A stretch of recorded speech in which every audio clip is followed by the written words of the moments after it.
नमस्कार दोस्तों, स्वागत है आपका। आज हम एक कहानी देखने वाले हैं। ये कहानी बहुत कुछ हमें सिखाने वाली है कि जीवन में कभी कभी हम कुछ बड़ी चीज़ों को देखने जाते हैं, लेकिन उसका जो असर पड़ता है या फिर उनका जो नतीजा बाद में मिलता है वो इतना सिंपल होता है, या फिर तब हमें पता चलता है कि अरे ये इतनी सी सिंपल बात थी। तो ऐसा ही एक कहानी है। ये एक बहुत ही ज़्यादा भोले इंसान की कहानी है जिसका नाम है रंजन। ये जो रंजन है वो बहुत ही ज़्यादा भगवान को मानने वाला है और वो गणेश जी का बहुत ही बड़ा भक्त है। उसको हमेशा गणेश जी ही एक सारी चीज़ों में दिखाई देते हैं, या फिर उसको ही वो ढूंढने की हमेशा कोशिश करता है।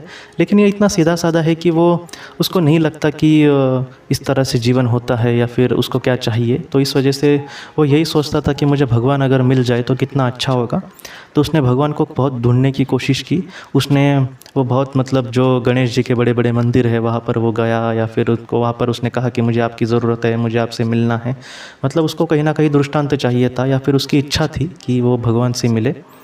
लेकिन एक बार क्या हुआ कि उसने भगवान के नीचे उस चूहे को देखा। आपको पता होगा कि गणेश जी की अगर मूर्ति हो तो वहाँ पर चूहे की भी छोटी सी उसके नीचे मूर्ति होती है।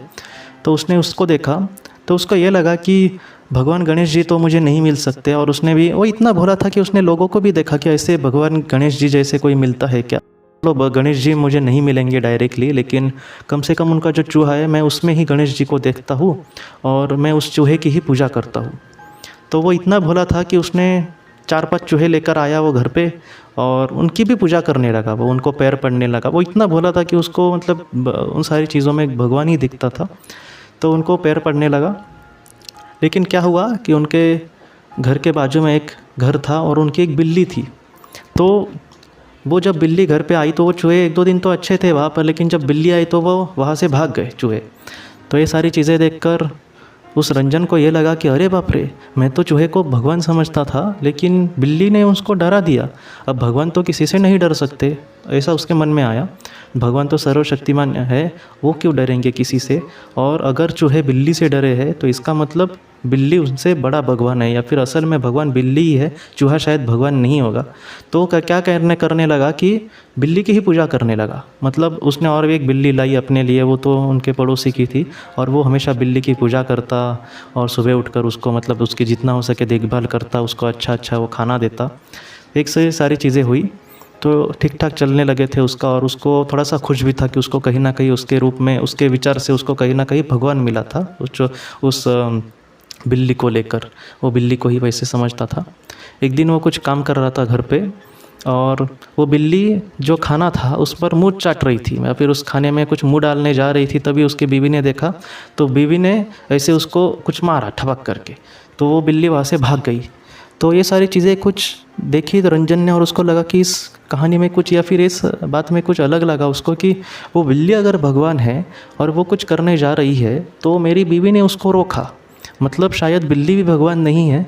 उसे लगा कि अरे भगवान तो मेरी खुद की बीवी ही है, क्योंकि अगर वो बिल्ली भगवान होती तो मेरी बीवी से वो क्यों डरती, क्योंकि भगवान तो बहुत बड़ा होता है। तो इस वजह से उसको ये लगा कि मेरी बीवी ही सबसे बड़ा भगवान है, मैं खामखा क्यों वहाँ पर जाऊँ किसी को ढूंढने। तो वो क्या करने लगा कि साधारण आपने भी देखा होगा कि जो स्त्रियाँ है वो अपने पति के वगैरह पैर पड़ती है, लेकिन ये अपनी पत्नी के पैर पड़ने लगा और कहने लगा कि आप ही मेरे लिए भगवान हैं। और पत्नी कहने लगी कि इनको क्या हो गया है। और ये सारी चीज़ें इसी तरह से घट रही थी। तो अब वो बीवी को ही वो भगवान समझ रहा है, या फिर बीवी में ही भगवान देख रहा है, बीवी की ही पूजा कर रहा है। और बीवी तो कुछ समझ नहीं पा रही थी, और बीवी को जो भी चीज़ें अच्छी लगती है वही वो कर रहा था, कि वो कह रही थी वैसे वो कर रहा था। तो कुछ दिन ऐसा ही चलता रहा। और एक दिन क्या हो रहा था कि इसका जो बेटा था वो थोड़ा सा खेलने कूदने गया था, और वो शाम को लेट आया घर पे। तो उसकी बीवी को ये अच्छी बात नहीं लगी कि ये पढ़ाई छोड़कर कितनी देर खेलने लगा है। तो बीवी जो थी वो उसे बहुत ज़ोर ज़ोर से डांटने लगी। लेकिन रंजन को ये बात थोड़ी सी खटकी, क्योंकि उसके खेलने के कूदने के दिन है, छोटा है बेचारा, उसको खामखा इतना क्यों डांटना। 2 शब्द बोलकर उसको कहा होता कि तुम हाथ पैर धो लो और बाद में पढ़ाई वगैरह करो, तो ये ठीक था। लेकिन उसकी बीवी जो थी वो चुप रहने का नाम ही नहीं ले रही थी। वो बार बार उसके डांटे जा रही है। ये सारी चीज़ें जब हो रही थी तब रंजन को इतना गुस्सा आया कि वो बहुत ही ज़ोर से चिल्लाया अपने बीवी पर। और जब वो इतना ज़ोर से चिल्लाया तब बीवी उसकी काँपने ही लगी, क्योंकि ये बहुत ही शांत प्रवृत्ति का इंसान था। वो अचानक भड़का क्यों।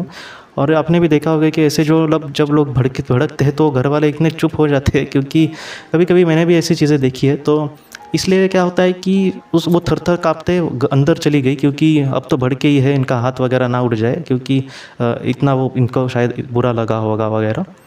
तो जब वो थर-थर काँप के घर अंदर जा रही थी, तब रंजन के मन में आया, अरे! ये तो मेरी भगवान है, या फिर मैं तो इसको भगवान समझ रहा था कि इसमें भगवान है, और ये मुझे कैसे डर गई। तो इस बात से उसको ये लगा कि अरे! मतलब भगवान का मुझ में तो नहीं है।